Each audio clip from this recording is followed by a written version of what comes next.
used to have a picture. All right. So, did I tell you that I have come up with a name for this? Oh, no, but okay, it's a debate. So it's like folklore and mythology. And I thought it would be kind of Irish, at least when I tell it. And so I thought I could call it Blarney Stoned. That's cute. Blarney Stone. All right. My mom likes it. All right. Okay, so the story I am going to tell is about an ancient Irish warrior, estimated about maybe 600 BC, whose name was Cuailnge. And he was a great hero that they thought maybe was half god, and he was so impressive that he had already murdered 40 men by the time he was 4 years old. So he had a lot of battle prowess, and so by the time that he was 16, he had done more heroic feats than any human alive. And so that's the background of that hero. But the story that I'm going to tell is called the Tain. Yes, the Tain, which is about the battle of the Bull of Cooley. So in this story, there's Queen and King of Connacht. Their names are Queen Maeve and King Ailill. And they have an argument in a pillow talk conversation about who has the most money and possessions and who benefited from their marriage the most. So King Ailill says, you were the one that married up because I was better off than you were. And she says, that's not true. I am the daughter of queens and kings and gods, and you married up when you married me. So they went through their entire store and counted up how many of each possession each had. And it turned out that the only thing that made them uneven is that King Ailill had a beautiful white bull that was more powerful and beautiful than any that she had. She didn't have a bull like that. So she became furious and decided that she would start a war in Ireland just so she could have such a bull. Because she found out that the only other bull that was like that in the land was some weird Irish name called Brown. It was a brown bull, so they just called it Brown Bull. But Brown Bull was owned by it's a totally different part of Ireland. It's in Ulster, which is now considered to be Northern Ireland. Yeah. And that was where they had to get that bull, but it belonged to a king there. And so the plan was either to negotiate him out of it or to steal it from him. And Queen Maeve told him, you'll have all your heart's desire, including the friendship of my thighs, as she put it. And she's a married queen. It's very interesting what that story says about Celtic morality, because the women had sex with men in battle, and if it was a part of a war or political decision, then it was totally fine. She wasn't cheating on her husband. It was for a good reason. So if she needed to have sex with the king to get something for her kingdom, then that was okay. Even in this case, it was just to spite her husband.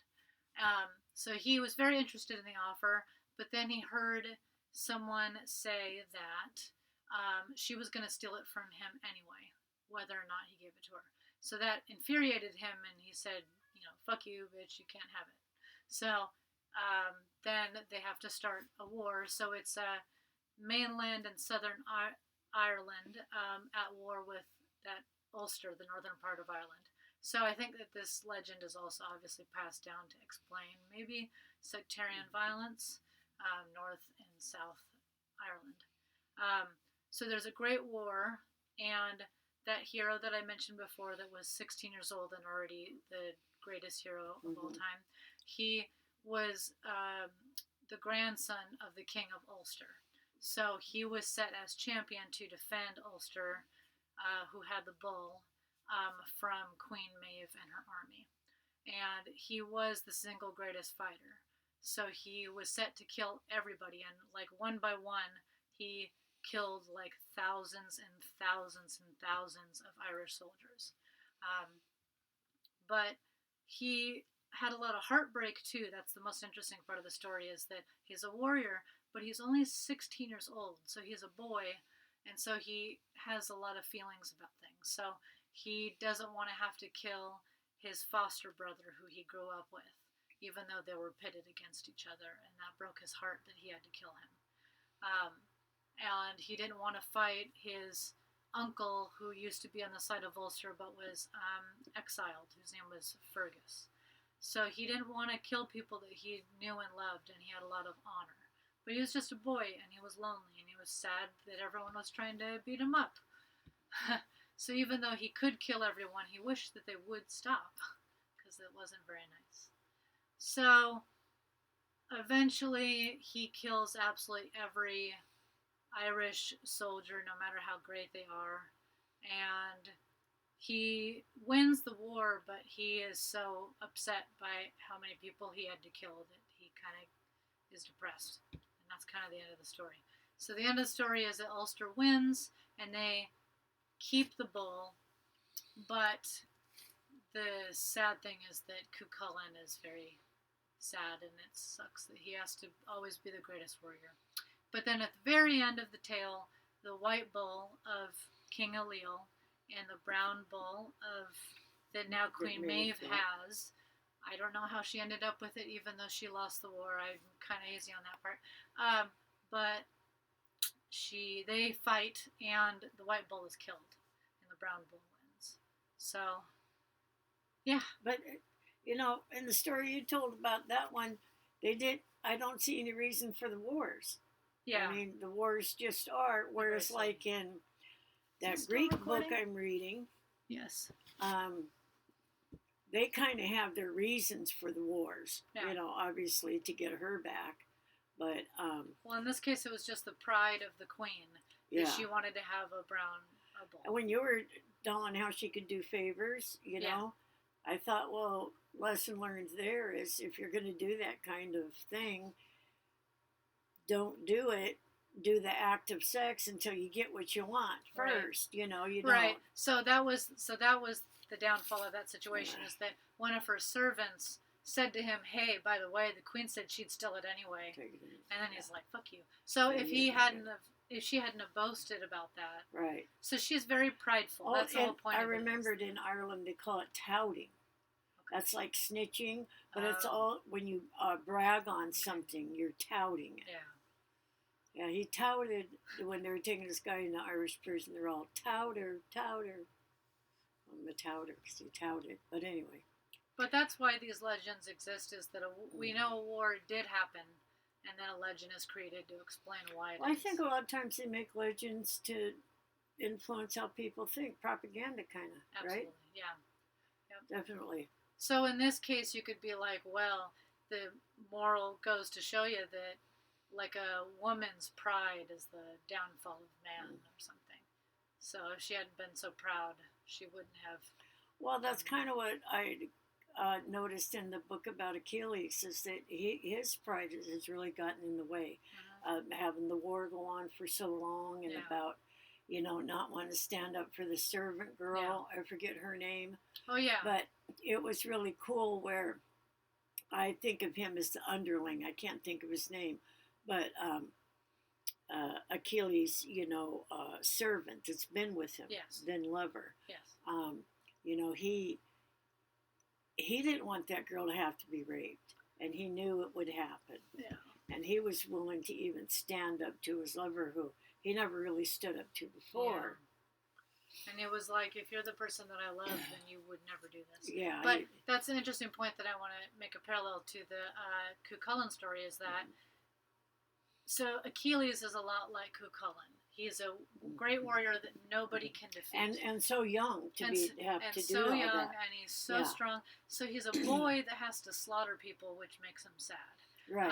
But his I don't know what the word for it is, but it's like his shield, Armor? shield man. But I mean, like, they'd have one guy just to do all of the yeah, to make all of their. It's like a squire, but it's in like the Iron Age.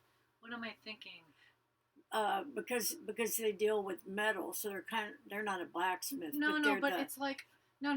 It's like armor guy. it's like oh, what is not it? Not a squire, but it sounds like somebody that takes care of horses or something, or just yeah, armory. but a squire is like later, is more like Renaissance time. But I cannot think of this word. But anyway, Achilles has his servant. Let's just say servant for now. That is, there's just strong suggestion it's his lover. It's never said outright in these old stories, but it just highly suggested. So in the Cuchulainn story, the thing that makes him so sad is he has to kill his foster brother. So again, this is someone who's not his brother. He's not his actual brother, but it's someone he grew up with and said he was more close to than anyone. And so he has to kill him.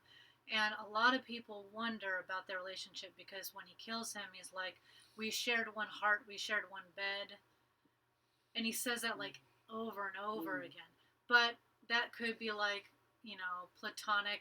Because when you're in, that's the thing is like, is it romantic or sexual, or does war just create bonds between heterosexual men too that are like so emotional and kind of romantic because they're literally dying for each other. Right. And especially when you're that young and going through so much, the person who's by you all the time, of course you're going to gravitate, especially going through adolescence together. And they do have to sleep together and they have to share food and everything. So for a lot of reasons, you'd want your servant right close. So I don't think that's like it's almost like a unique relationship that I have no idea about as a Seattle millennial woman.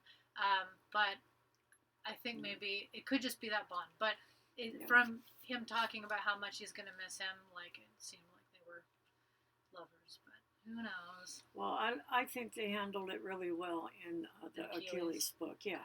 Maybe someone will talk about Achilles. Well, there's a question and answer in the back I haven't got to. Ooh, let's do that. Yeah. That would be a fun thing to do for this. Yeah, I have a hard time pronouncing the names, but when I'm reading it, I know who's who. Yeah, I'm almost done with that one. There's a trilogy I'm on a second book of, and the one you just looked up. Anyway, this it's either a guy or a gal, but they write right here in Seattle. Like they talk a lot about the Seattle Police Department and Harbor View and the coroner's office there and when it moved. So a lot of the details in Seattle, Pioneer Square and Public Market are all there. So that makes it interesting. It's a murder mystery. Well, you should read the native Seattle history that I gave you. Oh, there's a book just about native folklore. If you read that would be a really good story that you could tell on this. Right. Okay. That'll be the one that I read next. Yeah. Because I go through these books in about 3 days, depending on what I'm doing and stuff. Hey, do you have any frozen fruit? Yeah, there's still your mangoes in my freezer. You sure? Oh. I thought I looked last time. I didn't see it. Oh, steam-bought ice cream